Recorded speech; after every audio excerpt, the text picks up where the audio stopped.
ঝিনাইদহ বিদ্যুৎ অফিসের নির্বাহী প্রকৌশলীর অনিয়মের সংবাদ সংগ্রহ করতে গিয়ে লাঞ্ছিত হয়েছেন সময় সংবাদের প্রতিনিধি লোটাস রহমান সোহাগ। ঝিনাইদহ অজপাডিকো নির্বাহী প্রকৌশলী রাশেদুল ইসলাম চৌধুরী ক্যামেরা ও মোবাইল কেড়ে নিয়ে ভাঙচুর করে।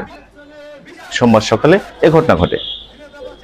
সময় সংবাদের প্রতিনিধি লোটাস রহমান সোহাগ জানান, জেলার বিদ্যুৎ গ্রাহকদের বিভিন্ন সময় অতিরিক্ত বিল, নোটিশ ছাড়া সংযোগ বিচ্ছিন্ন ও অতিরিক্ত লোডশেডিং এমন অভিযোগ রয়েছে অজপাডিকোর নির্বাহী প্রকৌশলী রাশেদুল ইসলাম চৌধুরীর বিরুদ্ধে। এছাড়াও গত 27শে জুন রাতে সরকারি গাড়ি নির্বাহী প্রকৌশলী ব্যক্তিগত কাজে ব্যবহার করছে এমন অভিযোগে স্থানীয় সাংবাদিক তাকে ফোন করে বক্তব্য নেন। ওই দিন রাতে ওই সাংবাদিকের বাড়ি ও ব্যবসা প্রতিষ্ঠানে বিদ্যুৎ সংযোগ অবৈধভাবে বিচ্ছিন্ন করে দেওয়া হয়। এ ঘটনায় সংবাদ সংগ্রহ করতে সোমবার সকালে সময় সংবাদের প্রতিনিধি নির্বাহী প্রকৌশলীর অফিসে গেলে তিনি ক্ষুণ্ণ হন।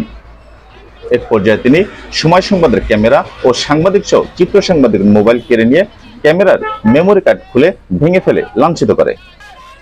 খবর পেয়ে ঝিনাইদহের কর্মরত সাংবাদিকরা সেখানে গিয়ে তাকে উদ্ধার করে। পরে অফিসের সামনে নির্বাহী প্রকৌশলীর অপসারণের দাবিতে বিক্ষোভ করে।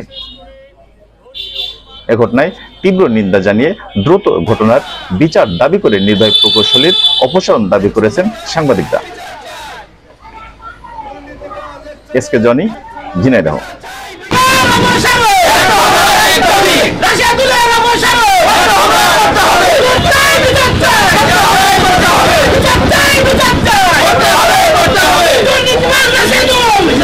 বিচার চাই।